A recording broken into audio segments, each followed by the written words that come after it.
Méditons avec le pasteur Ertis. Prions d'abord. Père Tout-Puissant, toi qui as un plan merveilleux pour l'humanité et pour nous, nous bénissons ton nom, nous bénissons ces moments, remplis-nous du Saint-Esprit. Merci parce que toi tu es le maître des temps et des circonstances. Laisse que ton plan merveilleux s'accomplisse sur nos vies, dans le nom de Jésus-Christ. Amen. Nous sommes dans Marc chapitre 14, versets 1 à 11, d'après les lecteurs de la Bible, pour le dimanche des Rameaux, les Palmes Sunday. Que Dieu vous bénisse à l'occasion de cette fête. Marc dit que c'était 2 jours avant la Pâque. Le complot pour arrêter Jésus-Christ avait commencé déjà à prendre forme. Et nous avions parlé de la destruction du temple. Nous avions dit en ces temps-là qu'il y avait 2 temples à considérer. Le temple physique qui était les bâtiments construits par Salomon, mais il y avait aussi un autre temple qui était le corps de Jésus-Christ dont il avait parlé, qui détruisait ce temple et en 3 jours, je vais le rebâtir.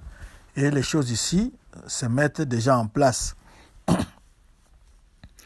Nous avons au verset 3 une femme qui entre et pose un acte prophétique, c'est-à-dire verser du parfum de grand prix sur la tête de Jésus-Christ. À la dernière semaine de Jésus-Christ sur terre, avant son arrestation, son jugement et sa condamnation à mort, sa crucifixion sur la croix, il y a eu 3 soupers importants, 3 grands soupers qui ont été enregistrés durant cette période de la dernière semaine. Jean parle, dans Jean chapitre 12, verset 1 à 9, il parle de 6 jours avant la Pâque chez Lazare.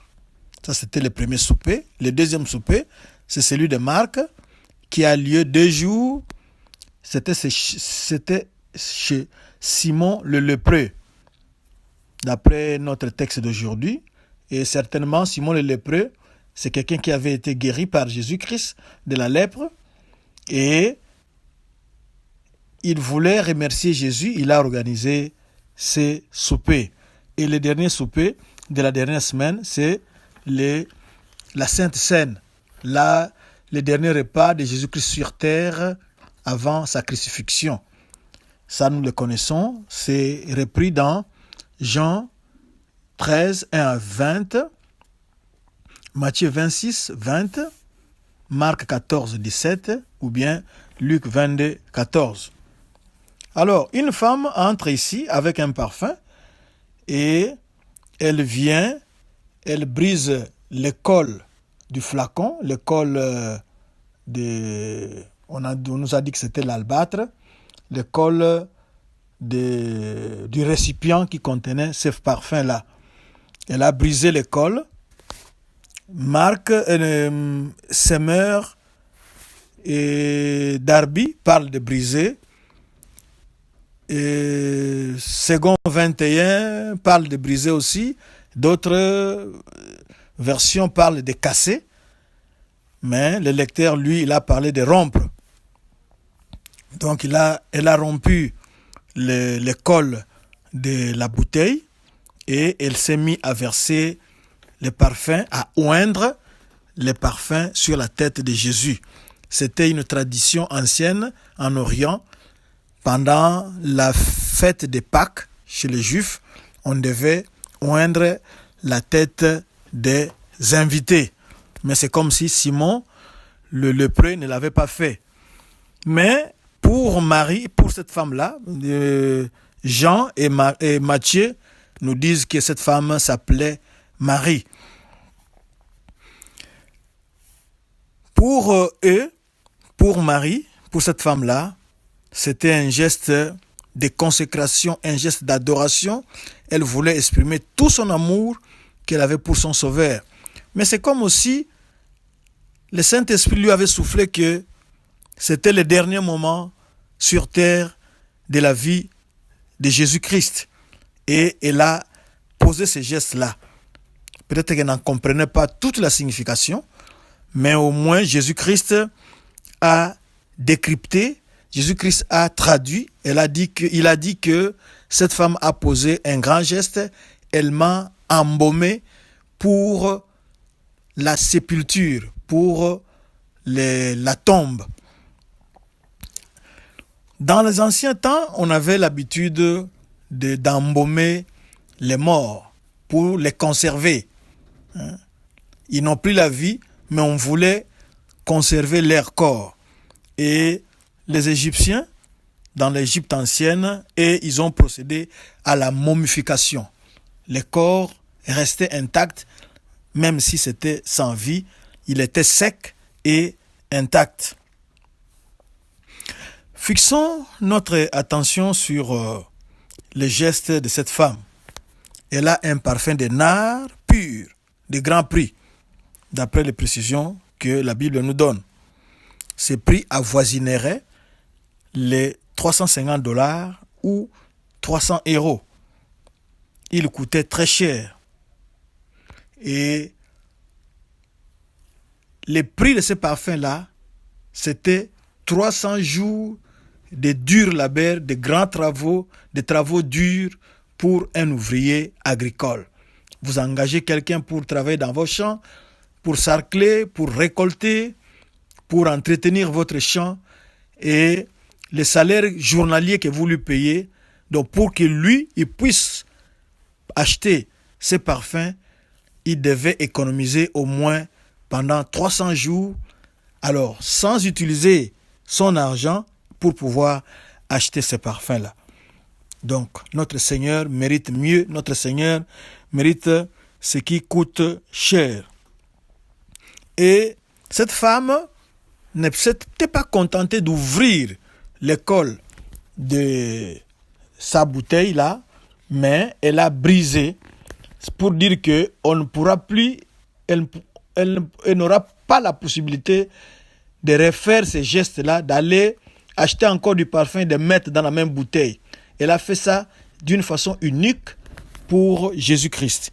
Et le parfum-là qu'elle a versé sur la tête de Jésus-Christ, l'odeur, d'après les autres évangélistes, l'odeur s'était répandue dans la maison. La bonne odeur du parfum s'était répandue dans la maison. Nous aussi, nous avons des dons, nous avons des capacités que Dieu a mises en nous. Ces capacités ne demandent qu'à s'exprimer, qu'à être dehors, qu'à être vu. Qu'est-ce que nous pouvons faire? Nous devons aussi passer par le brisement. Notre corps est le temple du Saint-Esprit. Notre corps a été formé à partir de la terre. Nous sommes comme des vases.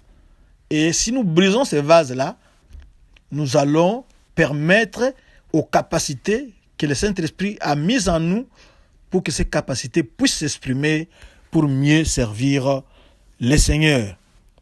Nous n'avons qu'à accepter de nous briser, de briser notre corps, de briser les moi, de détrôner les moi pour que le parfum que Dieu a mis en nous, le parfum de bonnes œuvres, les capacités pourront ainsi s'exprimer. Nous avons parlé de la destruction, du projet de la destruction du temple qu'est le corps de Jésus-Christ. Judas sera celui qui servira de pont entre les conspirateurs et Jésus-Christ. Judas servira de pont, pourquoi? Parce qu'il avait la cupidité. Et Luc 22:3 nous dit que Satan entra en lui. Le Fils de Dieu devait mourir. Il devait même mourir après la Pâque, d'après les calculs des grands prêtres qui ne voulaient pas, et des conspirateurs qui ne voulaient pas créer des troubles pendant la fête de Pâques, parce que Jérusalem était plein en ce moment-là. Alors, voulant éviter ces troubles-là, ils se sont dit, on va le faire calmement après Pâques.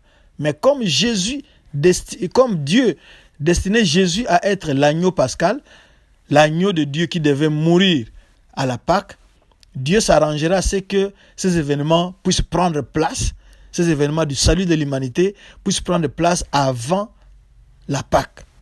Et l'instrument malheureux, ça sera Judas. Pourquoi Judas? C'est parce que en lui, il y avait la cupidité. Regardez seulement la réaction. Quand on a brisé le parfum, lui, il connaissait, comme il était le financier, il connaissait même le prix du parfum. Il a dit qu'on pouvait le donner aux pauvres. Bien sûr, il n'a pas exprimé le fond de sa pensée, le fond de son cœur. Alors, il sera le maillon faible qui permettra à ce que le plan de Dieu puisse se réaliser au travers des grands prêtres, au travers de Satan, qui ne savait pas que le match va se retourner contre lui et que Jésus sortira vainqueur de cette épreuve. Malheur à celui qui trahit le Fils de Dieu. Est-ce que nos actes ne trahissent-ils pas Jésus-Christ aujourd'hui? Notre façon de vivre, notre façon de nous habiller, notre façon de manger, notre façon de nous comporter, ne trahit-il pas le Fils de Dieu?